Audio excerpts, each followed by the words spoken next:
வணக்கம் மருது உறவுகளே, வாருங்கள் இன்றைய நிகழ்ச்சிக்கு செல்வோம். திமுக தலைவர் திரு ஸ்டாலின் அவர்களுக்கு ஆட்சி நடத்தவே தெரியவில்லை. தமிழ்நாட்டின் சட்டம் ஒழுங்கு சந்தி சிரிக்கிறது. தினமும் தங்களது இயலாமையை மறைக்க தான் பாஜக எதிர்ப்பு என்ற நாடகத்தை தினமும் போட்டு வருகிறார் ஸ்டாலின் அவர்கள். அவர் தலைமையில் நடக்கும் ஆட்சியில் தமிழ்நாடு பின்னோக்கி சென்று கொண்டு இருக்கிறது. பொது மக்களுக்கு பாதுகாப்பு இல்லாத நிலையில்தான் தமிழ்நாடு உள்ளது. இது தொடர்பாக எதிர்க்கட்சி தலைவர் திரு எடப்பாடி அவர்கள் தனது எக்ஸ் தளத்தில் சில தினம் குறிப்பிட்டு இருந்தார். சென்னை பாரிமுனை பகுதியில் கலெக்டர் அலுவலகம், நீதிமன்றம் அருகே இரு ரவுடி கும்பல் கத்திகளுடன் விரட்டிச் சென்று மோதிக்கொண்டதால் பொதுமக்கள் அலறி அடித்து ஓடியதாகவும், சென்ட்ரல் அருகே பல்லவன் சாலையில் இருவர் கத்தியுடன் மோதிக்கொண்டதாகவும் வரும் செய்திகள் அதிர்ச்சி அளிக்கிறது. திமுக ஆட்சியில் தமிழகம், குறிப்பாக தலைநகர் சென்னை ரவுடிகளின் சாம்ராஜ்யமாக மாறிவிட்டது. காவல்துறையை கையில் வைத்திருக்கும் முதலமைச்சர் கும்பகர்ண தூக்கத்தில் இருக்கும் ஒரு ஆட்சியில் மக்கள் எப்படி நிம்மதியாக இருக்க முடியும்?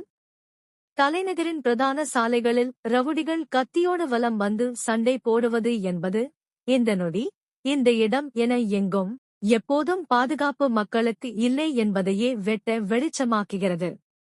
ரவுடீசத்தைக் கண்டு மக்கள் அலறி ஓடியதை வேண்டுமானால் தமிழ்நாட்டில் இதுவரை நடந்திடாத ஸ்டாலின் அரசின் சாதனை என்று இந்த பொம்மை முதலமைச்சர் விளம்பரம் செய்து கொள்ளலாம். தலைநகரில் தலை விரித்தாடும் ரவுடிகளின் அட்டகாசத்தை ஒடுக்க உரிய சட்ட நடவடிக்கை எடுக்க வேண்டும் என ஸ்டாலின் மாடல் அரசை வலியுறுத்துகிறேன் என கூறி உள்ளார். நிர்வாகம் என்றால் என்னவென்றே தெரியாத திரு ஸ்டாலின் அவர்கள் தங்கள் ஆட்சியின் கேவலத்தை மறைக்க பாஜக எதிர்ப்பு என்ற முகமூடி மாட்டிக் கொண்டாரோ என்ற சந்தேகம் நமக்கு வராமல் இளைஞர். காரணம், திமுக பேசும் பாஜக எதிர்ப்பு என்பதை நாம் ஓடும் தண்ணீரில்தான் எழுத வேண்டும். தங்கள் குடும்பத்திற்கு ஆதாயம் என்றால் எந்த கட்சியுடனும் கூட்டணி வைக்க தயங்காதவர்கள் திமுகவினர். அவர்கள் பேசும் பாஜக எதிர்ப்பு என்பதெல்லாம் மக்களை ஏமாற்றி பிழைப்பு நடத்ததான். திராவிட வெற்றி கழக தலைவர் நடிகர் விஜய் விரைவில் பிரச்சார பொதுக்கூட்டம் ஒன்றை நடத்த அனுமதி கேட்டு கடிதம் ஒன்றை கொடுத்து உள்ளதாக தகவல் வெளியாகியுள்ளது.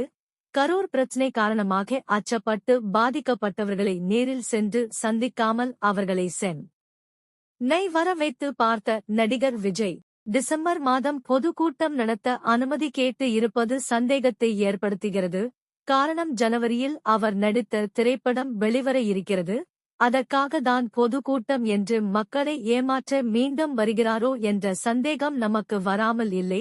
விஜயின் செயல்பாடுகளை கவனிக்கும் போது அவர் எந்த காலத்திலும் தலைவராக முடியாது ஒரு நடிகர்தான். வரும் தேர்தலில் யாருக்கு வாக்கு போட வேண்டும் என்பதை விட யாருக்கு போடக்கூடாது என்பதில்தான் தமிழ்நாட்டின் முன்னேற்றம் அடங்கியுள்ளது.